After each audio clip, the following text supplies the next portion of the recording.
Welcome to Camp Crystal Lake on Wrestling with Horror.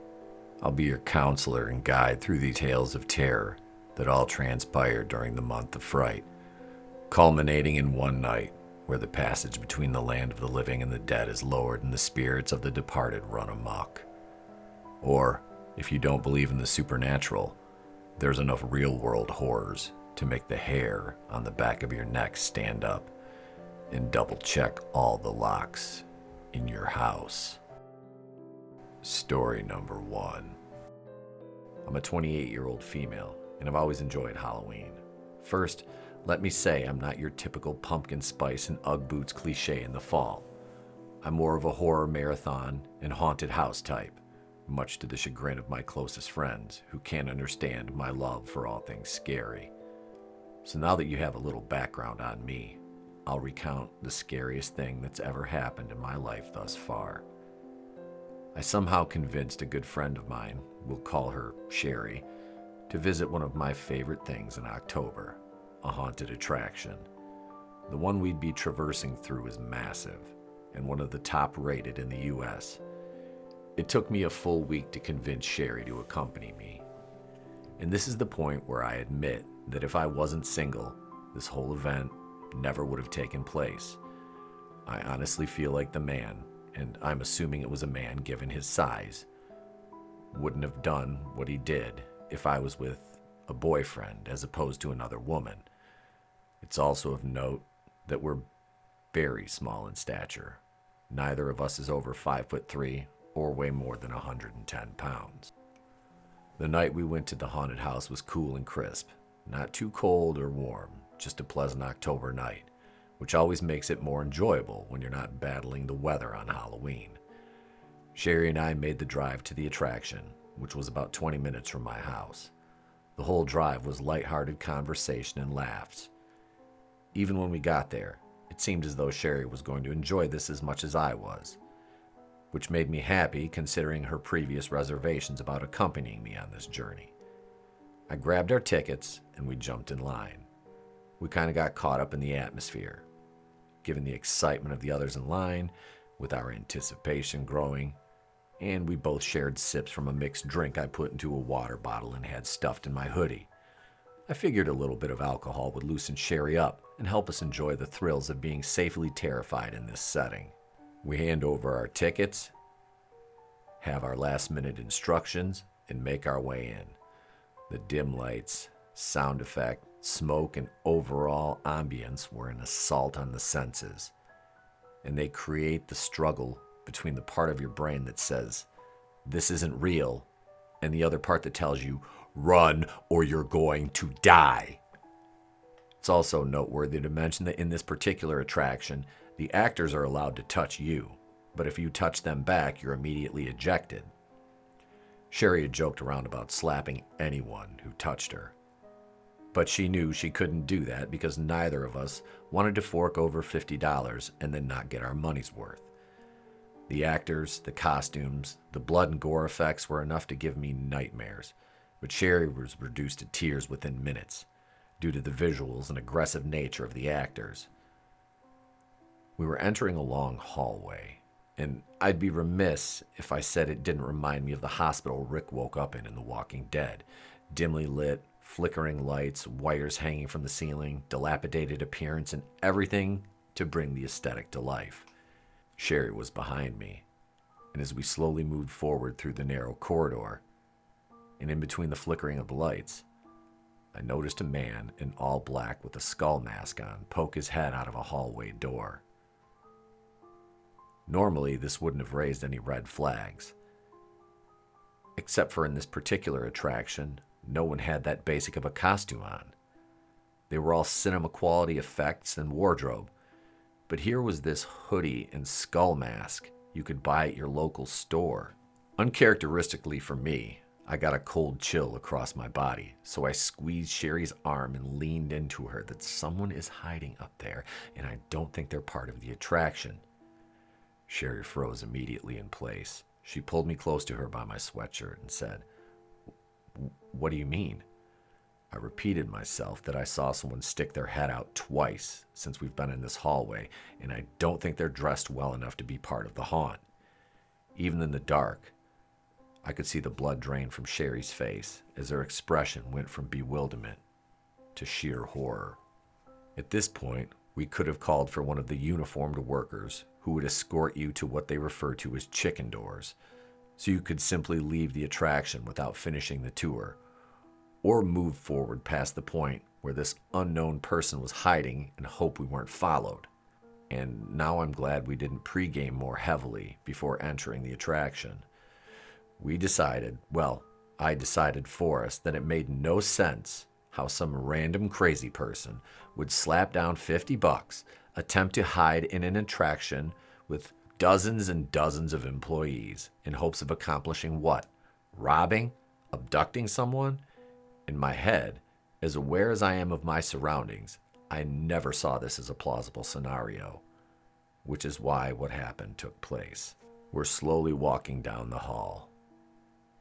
The door where the person was hiding was no more than 10 feet in front of us.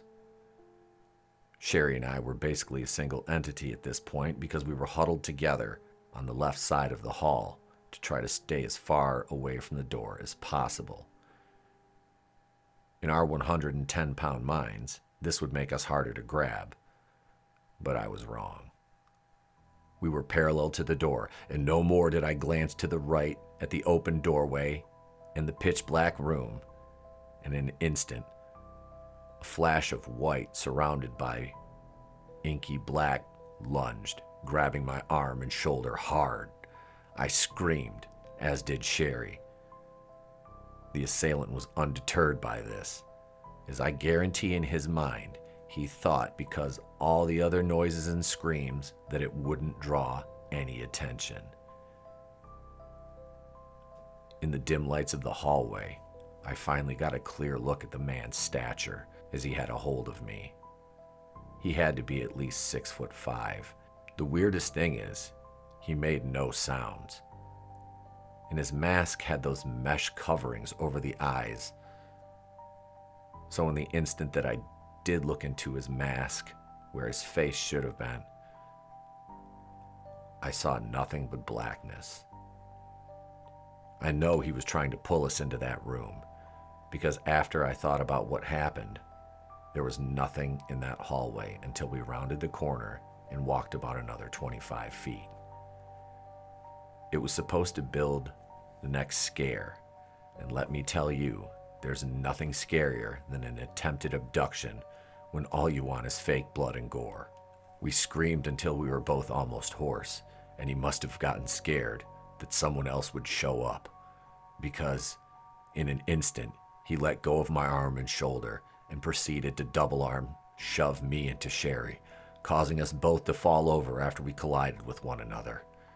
He ran down the hall and was gone. We never saw him again. After we gathered ourselves and before anyone else entered the hallway, we got to the next scare and begged for a plainclothes employee and security to report what had happened. We were visibly shaken, crying, frightened. The employees and their security contacted law enforcement, who did little to nothing to alleviate the situation upon arrival. Needless to say, they didn't shut the attraction down, but they did a sweep of the grounds, which yielded no results, predictably, meaning this attacker escaped with no repercussions. Sherry and I drove home in silence, and needless to say, that experience alone was enough to sour me on ever visiting another haunted house attraction again. At this point, I'm good staying in and watching my horror on television in the form of movies. Story number 2. I was 11 years old when this story took place, which was in 2005. So if you're doing the math, that means I'm now 30 years old and this memory has never left my subconscious. I'm a man now with a family and kids and still love Halloween the same way I did when I was 11 years old and a goofy kid who spent hours drawing monsters and nightmare creatures, watching horror movies, then annoying my friends with all the knowledge I had of the productions, stuff that most quote-unquote normal kids couldn't possibly be interested in. It was finally Halloween, and two of my best friends from my class and I were finally allowed to go trick-or-treating without a parent accompanying us around our neighborhood, which I should clarify was your average middle-class suburb. Our parents were all hanging out in our garage, passing out candy and costumes, music playing as they passed the candy out to the kids who would stop by, and we lived in a fairly tight-knit block, the kind where most everyone knew each other and looked out for all the kids in the neighborhood. So when the adults my parents knew would bring their kids by, they'd usually stay for a drink with my folks. My parents were in full-on party mode when they said goodbye as Gage, Anthony, and myself set off on our annual quest for all the candy we could fit into our bags. The first part of the night was uneventful, just traveling door to door, making sure to thank everyone. We occasionally bump into a group of kids from our class, walk together for a little bit, then break back off into our individual groups and be on our separate ways. One such meeting of friends saw me, Gage, and Anthony run into our friends Danny and Cameron. They immediately told us they were being followed by someone wearing one of those weird Cupid doll masks. You know, the white ones with the non-pronounced features except for the lips and puffy cheeks. Nothing much stood out, but this guy didn't have anything else resembling a costume, just dark jeans and a dark hoodie. They said this wouldn't have bothered them as much, but the fact that this person wasn't carrying a bag, a pillowcase, nothing to indicate they were trick-or-treating at all. Anthony spoke up first, asking Danny if he thought he was someone from our school, just messing around with them. Maybe one of the older kids from the high school, wanting to pilfer our sugary goodness. Cameron jumped in and said no way. Not the way this guy was acting and moving. Just then, I noticed over my friend Gage's shoulder the same man Danny had just described. It wasn't dark yet, but it was to the point where unless you're in a well-lit area, it's difficult to see by the natural lighting alone. He was standing in a patch of trees across the street in a lot that had an under-construction home on it. His white mask was the one thing that stood out the most. That and the fact that I'm 100% sure he saw me looking at him. I quietly told my friends that he was watching us and that we should all stay together and make our way back to my house, and that my mom and dad would contact Danny and Thomas's parents to come get them due to the circumstances. If you're wondering, it was the early 2000s and not every 11-year-old had an iPhone. If we did, this whole situation would have been over much quicker than it was. The five of us were still on the street. The masked man was still watching us when the group started the 4-block trek back to the safety of my driveway, where our parents were blissfully unaware that we were being stalked. We had to walk straight for 1 block, and the man was on the opposite side of the street, walking at a decent pace, almost to match our hurried gait. Luckily, the street was still fairly busy with kids and parents out enjoying the holiday, which I feel ultimately saved us in the end. By the time we reached the end of the 1st block, we made a left turn into a little less populated part of the neighborhood at this point. It was dark, and I looked across the street, and there he was, unapologetically staring through his mask at us, which made me tell everyone to move quicker without sprinting. I thought if we didn't full-on sprint, he wouldn't just run after us, even though he was already moving at the exact same pace that we were. End of block 2. Following this turn, it would be a 2-block straightaway back to my house. Needless to say, we were terrified at this point. Danny glanced back over his shoulder as we turned the corner and yelled, "Shit!" He was on the same side of the street as us. He said it loud enough Thomas, Gage, and Anthony broke into a full sprint towards my house, screaming their heads off. Danny and I froze momentarily, as did the man following us. Then, after what seemed like less than a second, he charged at us. We both turned into Olympic athletes at that moment, or at least that's what it felt like. If you've never been chased, and I mean really chased, where you're in fear of physical harm, you understand the feeling when your adrenaline takes over. Looking back, I'm sure the man thought now that there was only two of us again. Taking at least one of us wouldn't be a problem, and that emboldened him.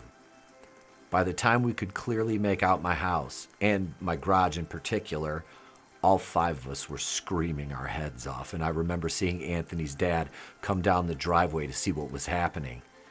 He didn't have to wait long to find out the problem. Because 5 out-of-breath, terrified 11-year-olds were all telling him at the exact same time. I looked back and the man was gone. All of our parents were listening to our retelling of the events and about the man with the mask. And shockingly, they all took it seriously. My dad called the police, and while they were en route, along with Gage and Anthony's dad, they went looking for the man who chased us. The police arrived and they canvassed the area. And to no surprise, they found nothing. I don't know what he had planned, but I'm glad I never found out, especially given the fact he chased us almost to my front door. Hey guys, I hope you enjoyed those 2 stories. I haven't done a video like this in a while, so I figured what better time of year to unleash a little bit of terror that's reality-based in October, right? If you enjoyed this, you want more content like this, you guys know what to do. Leave your thoughts in the comments below. Be sure to hit that like button, subscribe. Tune in for the show tonight, 8:35 Eastern. Tomorrow night, Tuesday night, Terror Vision. Trina and I will be joined by Tommy and the Guinea Pig Collective, and we'll be reviewing Spirit Halloween, the movie. Thank you so much to all our channel members, Patreon backers, and everybody else who just tunes in to watch the shows and enjoys the content. Have a great day. Stay safe, stay spooky, and remember, it's always better to burn out than fade away.